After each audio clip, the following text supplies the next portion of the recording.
Ready? I'm going out of my mind. Do you get artist block the way I get writer's block? I know Devin does. I kinda do. Graphic design's a little different. So you can feel my pain. There's this romantic subplot I'm trying to work into my book and I can't get it to freaking work. So why not take it out? The main plot sounded fine by itself. Yeah, but the romance is necessary. Not really. If you take it out, the message would still be the same. Not necessary for the main plot, necessary for business. Nobody's gonna read it if there's no romance involved. Not true, sellout. What happened to write what makes you happy, not please others? I know, I'm not trying to sell out, but think about it, Mal. Almost all media, books, movies, TV shows, you name it. Every single one has some kind of love story mixed in with it. Can you honestly name me one movie where there's not a kiss or a happily ever after at the end? Yes. Okay, yeah, there are some. Think of it this way. Fandom culture. I don't know what you're talking about. Oh, please, Mal, I've used your laptop. I've seen your internet history. Yeah, and it's probably cleaner than yours. Funny anyway. Can you name me a fandom where they don't play with two of their characters getting together? Probably not. But how do you know so much about fandom culture? You underestimate my obsession with Lord of the Rings.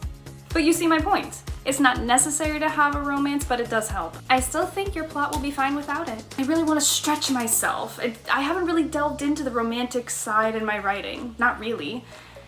Although admittedly, it's been a while since my last serious relationship, I'm a little rusty. Well, maybe you just need a little help. Venture out into the dating world. Get a little inspiration? Well, if you can find a girl that's interested, you let me know. Well, what about me? What? I'm a girl. I'm interested. Would you maybe want help from me? Oh, Mallory. I'll take that as a no. Right. I didn't know. If I did, then wouldn't have brought it up, so you could avoid this incredibly awkward conversation. Mal.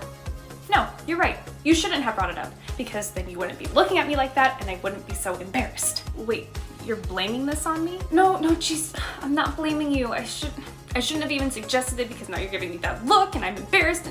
Will you please stop looking at me like that? Like what, Mallory? Just forget it. Everything is ruined now. Mal! I said forget it.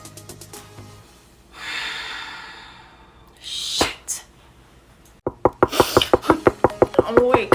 It's me. I'm sorry. I should hope so. It's the middle of the night. Sheesh, Mal, you scared the shit out of me. No, not about that. Okay, well, I am sorry about that, but that's not what I meant. I meant earlier, the dating thing. Mallory. That's what I was afraid of. I wish I never said anything because now... Mal, what? I've completely ruined our friendship and I am sorry. Mal, you haven't. Really, James? Really? Is that why you keep scratching the back of your neck, which you only do when you're uncomfortable, or giving me that pitying look?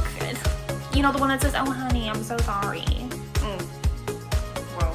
Jay, I have successfully made you uncomfortable by admitting my feelings for you, which were clearly not returned. But that doesn't bother me, I swear. It doesn't hurt me that you don't like me like that. What hurts is losing you permanently. Whoa, permanently? Jay, you are my absolute best friend. Maybe that's a little juvenile, but you are. And I can't handle the fact that that's all thrown away because I was stupid. No, I would never throw your friendship away. Not intentionally, never intentionally, but I don't want things to be awkward between us. I don't want to second guess affection because you're afraid I'll shut down, or you second guess hugging me or confiding in me because you're afraid I'll take it the wrong way. I get that. James, we can't tiptoe around each other because then I'll know we lost the friendship we had and I can't deal with that. I won't be able to function because losing a friendship is more painful to me than losing a boyfriend. You won't lose me. Promise me we won't treat each other any differently. Promise me that we'll get back to normal, and I'm sorry for everything. Just promise me. Promise me we won't treat each other any differently. Promise me we'll go back to normal, and I'm sorry for everything. Just promise. I promise, Mal. Now. What are these? Cookies. Your favorite.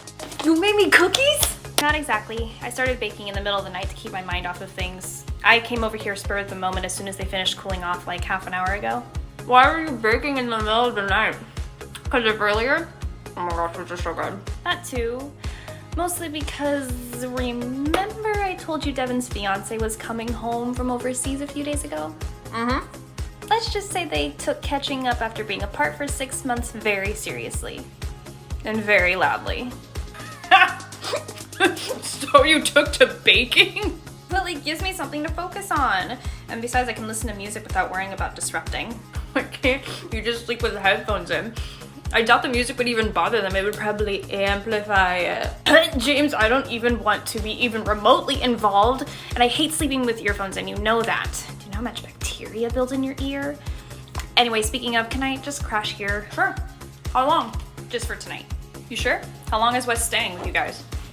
About 3 weeks before he gets his next assignment. Oh, just move in here for the next few weeks. James, I'm not gonna impose myself on you. Mal, it's me. You know I don't mind having you around. If anything, it'll make it easier for me to complain to you. Okay, fair. Besides, it'll give your sister and Wes as much alone time together as they want. I don't know, are you sure? Mallory, it's not a problem. I'm offering. Fine. I'll cook for you in return. Deal. All right, I'm gonna head to the guest room. I should let you get to bed. Good night. Leave the light on. I'm pretty wide awake now, so I think I'm just gonna write for a little bit. Oh, speaking of writing and your whole romantic subplot in the dating thing, how do you feel about a blind date?